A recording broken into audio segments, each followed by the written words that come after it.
Salut à tous et à toutes, et bienvenue sur la chaîne. Aujourd'hui dans cette nouvelle vidéo nous allons vous parler de l'acteur ghanéen Maji Michel, qui a fait tourner la tête de plusieurs filles en Afrique et même dans le monde de par ses différents rôles dans ses films. Eh bien les amis, nous avons fait une sorte de reportage exclusif sur lui et nous allons vous présenter cette chose intéressante que vous ignorez sans doute sur cet acteur. Surtout les vérités sur son décès, sa vie d'homme de Dieu, ses enfants, sa fortune et bien d'autres. Mais avant de commencer, s'il vous plaît n'oubliez pas de vous abonner et d'activer la cloche de notification pour ne pas manquer nos prochaines publications. Maji Michel est né à Cantonment, une banlieue de la capitale ghanéenne, Accra. Fils d'un père libanais et d'une mère ghanéenne, il a grandi à Accra avec ses 9 frères et sœurs. Il a fréquenté l'école primaire Saint-Teresa, et plus tard l'école Mfantsipim School en l'Alma Mater de Van Vicker. À l'école secondaire, Michel était activement impliqué dans le théâtre et était membre du club de théâtre de l'école. En tant que membre du club de théâtre, il a reçu le prix du meilleur acteur lors d'une de leurs représentations le jour de l'émancipation à Cape Coast, au Ghana. Maji Michel est marié à Virna Michel et ils ont 3 enfants. Le 19 novembre 2015, il a révélé que sa femme depuis 10 ans était responsable de son succès. Et il ne fait référence qu'à Dieu avant elle. Il a renouvelé ses vœux de mariage la même année. Maji Michel est un chrétien né de nouveau. Le 4 octobre 2016, il était ministre invité dans une église locale où il a partagé le mot et a délivré le peuple à la délivrance. S'adressant à Joy FM au Ghana, Maji a décrit sa nouvelle vie spirituelle comme « authentique et inspirée par sa compréhension de la Bible ». Le 1er avril 2017, il a expliqué que sa relation raffinée avec Dieu lui avait coûté certains de ses amis. Il est allé plus loin en déclarant que ses amis actuels sont déterminés uniquement par la vision de Dieu. Dans un sermon célébrant Pâques en 2017, Maji a résumé l'essence même de la cristallisation du Christ, renverser le racisme, la haine, l'envie, la jalousie, l'orgueil, la guerre et les pouvoirs démoniaques avec une simple vie remplie de grâce. En octobre 2017, Maji a déclaré qu'il avait été utilisé par Dieu pour accomplir des miracles sur des personnes. Parlant de la masturbation, Maji a décrit l'acte comme un péché envers Dieu. Il est allé plus loin en déclarant qu'il était inévitable de se livrer à l'acte au moins une fois dans sa vie. Il a également révélé qu'il avait déjà été victime dans sa jeunesse mais qu'il encourageait les jeunes à s'abstenir.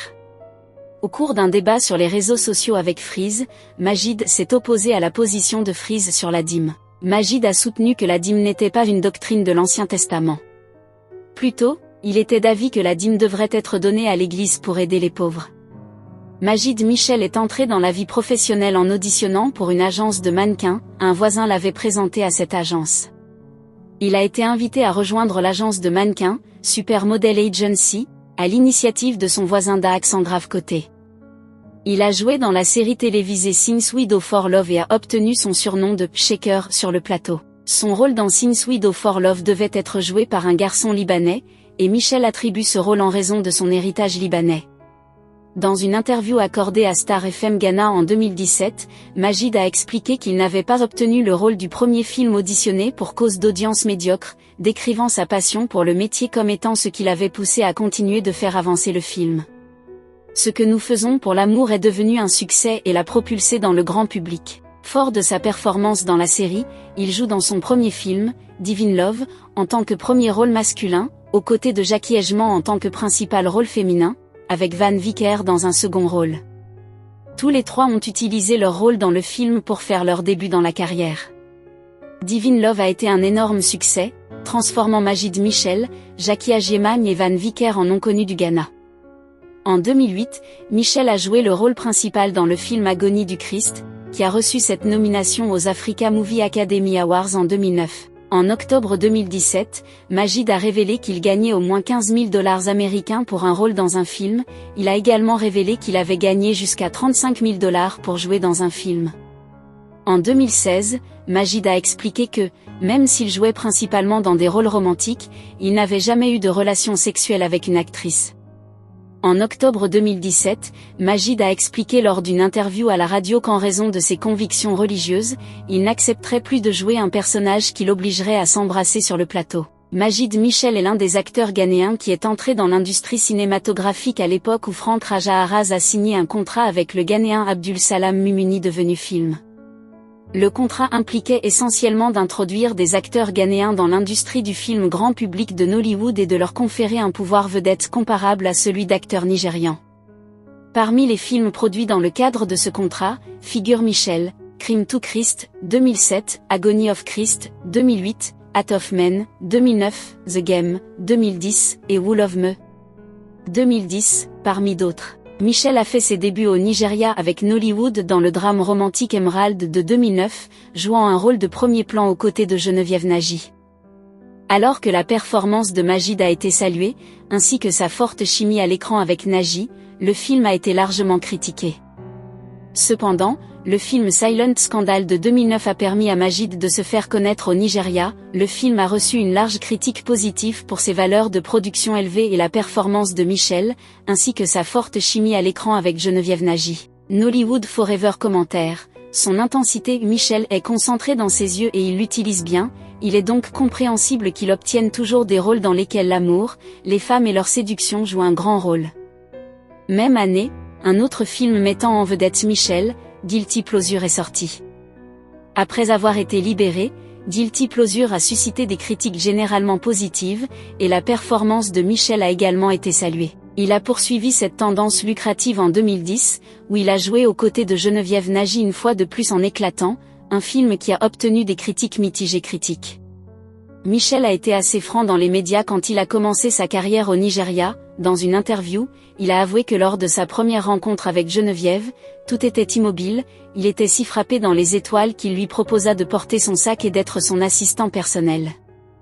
Dans une autre interview, il a déclaré que Geneviève Nagy était la meilleure qui sert dans l'industrie du film. Il a également déclaré dans une interview que Geneviève lui avait enseigné comment agir et avait également laissé entendre, dans une autre interview, que le Ghana n'avait pas d'industrie du film.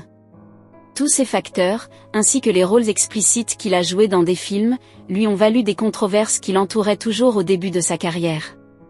Fin 2010, il a été rapporté que l'acteur prenait une pause du Nigeria après avoir reçu des menaces de mort soi-disant de ses collègues nigérians, qui pensaient qu'il occupait trop d'emplois. Pendant ce temps, il est retourné au Ghana, où il a joué dans des films tels que 4 Play, 2010, et sa suite 4 Play Reloaded, 2011. En 2012, il a joué dans le film de guerre Somewhere in Africa, dans lequel il joue un tyran.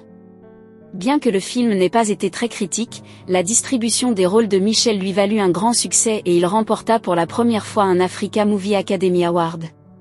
Cela a relancé sa carrière une nouvelle fois au Nigeria, où il s'est depuis imposé comme une star et a été présenté dans les principaux films nigérians. En 2014, il a participé aux 30 jours mémorables à Atlanta pour lesquels il a été classé par la coalition des cinémas nigérians au Nigeria comme l'un des plus gros grossistes du box-office de 2014. Parmi les autres films de 2014 avec Michel, citons « Oublié juin », qui a rencontré des critiques généralement négatives. Il a toutefois figuré dans Knocking on Heaven's Door et Being Mrs. Elliot, qui ont tous deux présenté des performances décentes, sur les plans commercial et critiques. Grâce à ses rôles incarnés par Majid Michel, il a amassé une immense fortune estimée à plusieurs millions de dollars. Avec ce parcours incroyable, Majid Michel reste une figure très importante dans le monde du cinéma africain. Si ça vous a plu, cliquez sur j'aime et partagez. Mais n'oubliez pas de vous abonner et de cliquer sur la cloche de notification pour ne pas rater mes prochaines vidéos.